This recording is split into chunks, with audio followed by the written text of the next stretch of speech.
Welcome back to Midlife Awakening. I'm Z, and this space is all about rediscovering purpose, hope, and the hand of God in the middle of ordinary life. Let me ask you something right at the start. What if the most uncomfortable place you're in is actually the most important? We often imagine purpose as something glamorous, a spotlight, a platform, a once in a lifetime opportunity. We think it's the big win, the big break, the moment everyone notices. But what if your purpose right now looks like a draining job that stretches you thin? What if it's found in the patience you're learning at home or in a quiet act of faith no one else sees? What if you've been positioned exactly where you are for such a time as this?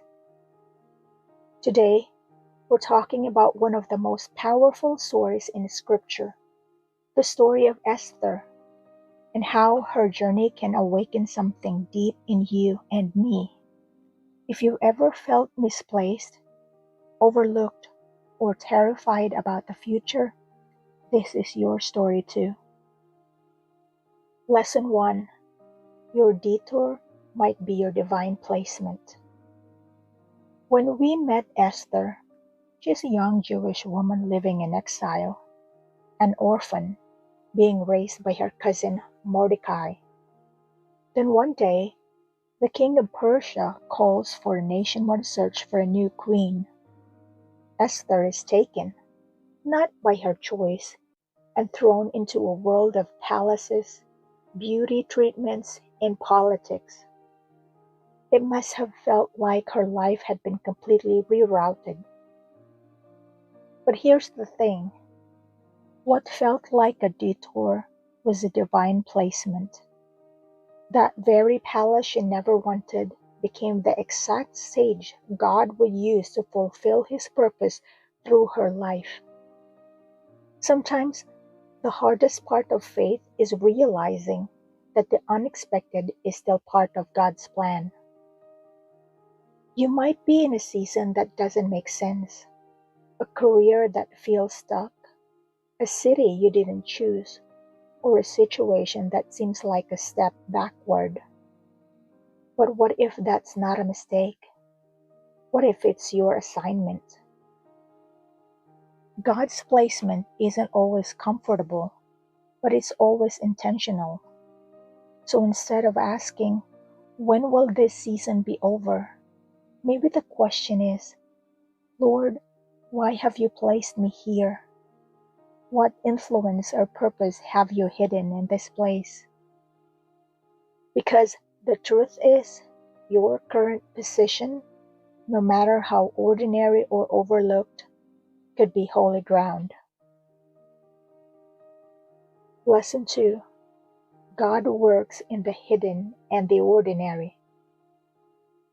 There's something fascinating about the book of Esther.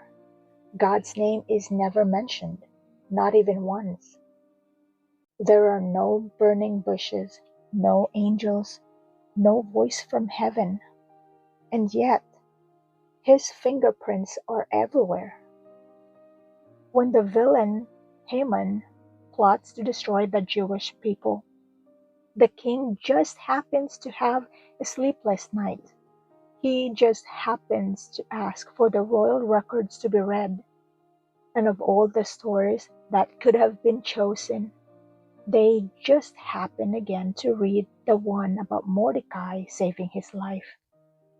Coincidence? No, that's divine choreography. And maybe that's your story too. You've been praying, waiting, and wondering where God is, and all you can hear is silence. But friend, silence doesn't mean absence. God is still moving. He's just moving behind the curtain.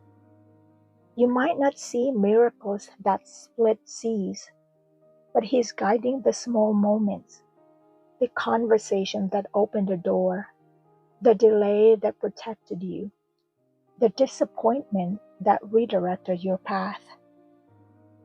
Don't discount the work of God because it doesn't look religious or miraculous. He is moving through your everyday, in your job, in your creativity, in your character, in the quiet ways you love people. God does not need a pulpit to use you. Sometimes His greatest work happens in the hidden corners of your ordinary life. Lesson 3. Purpose requires courage, not comfort. Then comes the defining moment. Haman's evil plan is set. Every Jewish life in the kingdom is in danger. And Esther, the quiet orphan girl turned queen, is the only one who can stop it. But to do that, she has to go before the king uninvited, something punishable by death. This is where her comfort and her calling collide. She is terrified. She hesitates, and her cousin Mordecai sends her a message that still echoes through the ages. Do not think that because you are in the king's house, you alone of all the Jews will escape. And who knows, but that you have come to your royal position for such a time as this. This is the moment.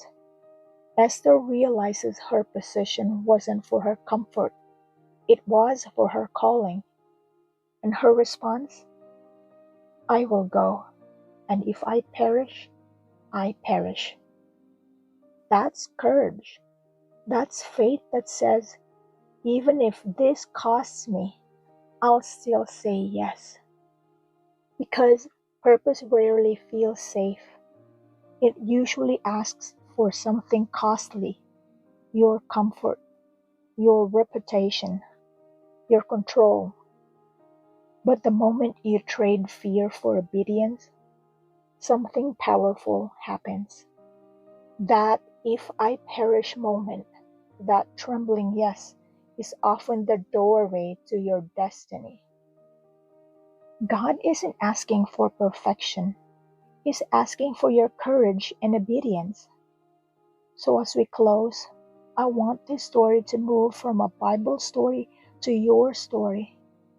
Take a deep breath and think about these 3 questions this week. First, what place in your life have you been calling a detour? That job, that relationship, that current season. What if it's not a waiting room, but your palace? What if God has placed you there, not accidentally, but intentionally? Second, where does God feel silent right now? Look back. Can you trace His fingerprints through what felt random or disappointing? Because He's often working in what looks like coincidence. And third, what's the one thing you know you're supposed to do, but you've been holding back because it scares you? Maybe this is your for such a time as this moment. Don't despise your placement. Don't doubt His presence. And don't shrink back when courage and obedience is what He's asking for. Because you were made for this time, not by accident, but by divine appointment. Thank you so much for listening to Midlife Awakening. If this episode spoke to your heart, share it with someone who might need the reminder that they're not stuck, they're positioned. And if you haven't yet, follow or subscribe wherever you listen and leave a rating or review. It truly helps others find this community of hope. Join me next time as we keep discovering how God brings purpose out of the ordinary and awakening out of the middle seasons of life. Until then, keep walking in grace and remember, even in the unseen, God is moving.